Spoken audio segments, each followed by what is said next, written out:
I'd like to start with introducing Bruce Biegel, who's Senior Managing Partner at Winterberry Group. And Bruce is very interesting. I've known him for a long time, and what he represents in our industry is an objective overview of identity and data.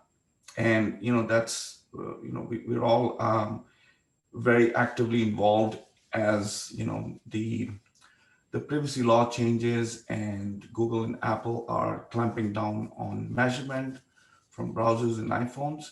So I would like to introduce Bruce to take us through where the industry is heading and switch it over to him so he can set this really interesting panel. And then I will welcome all the attendees as we go through. So Bruce, without any delay, over to you. Saqib, thank you very much. Really nice to be here today. Can you see my slides? So there we go. Yeah. So data and identity in the era of collaboration. Over the last close to 9 months, we have been working on a series of research initiatives at Winterberry. We are a management consultancy that specializes in advertising, marketing, data, tech, and commerce. So this is kind of our lifeblood. Firm's been around for about 17 years.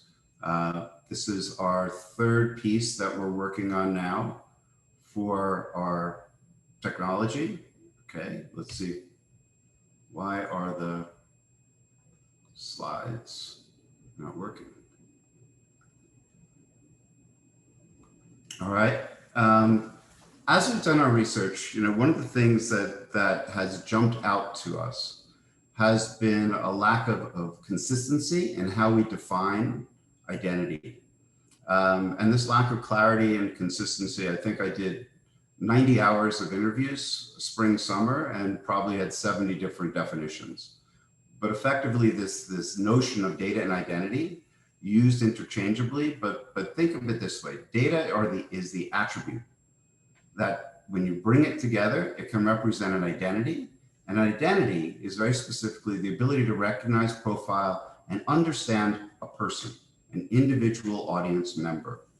So if we use that as part of our anchor, the next set of terms that comes up is, oh, what kind of data do I have?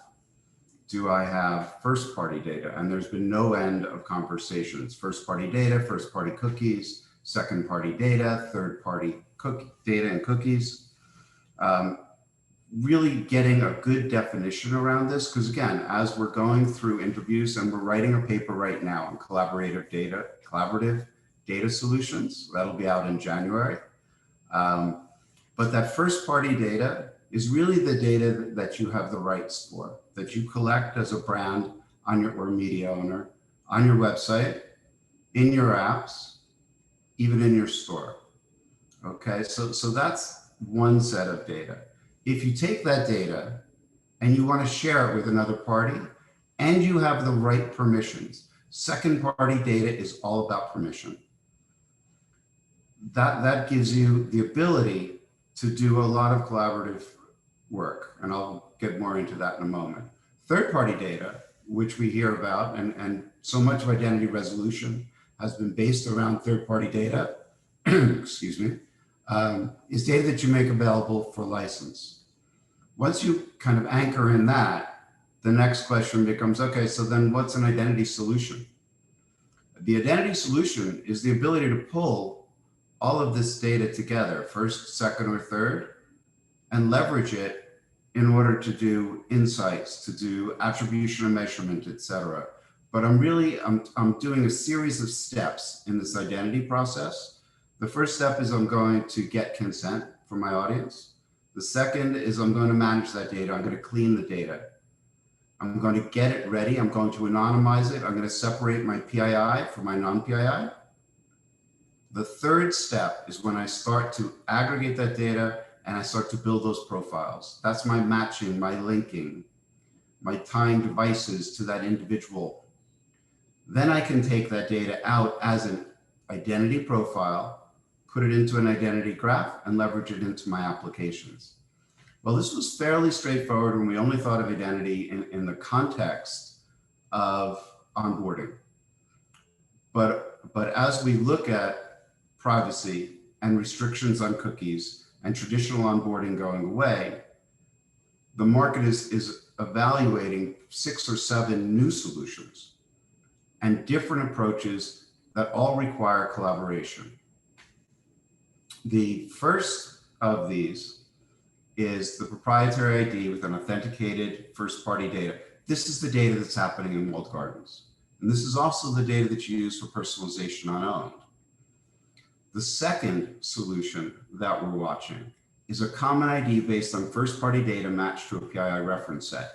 This is what you're hearing from people and companies like the Trade Desk and LiveRamp, really finding a new common standard, but based off of a first-party relationship with a media owner and a brand.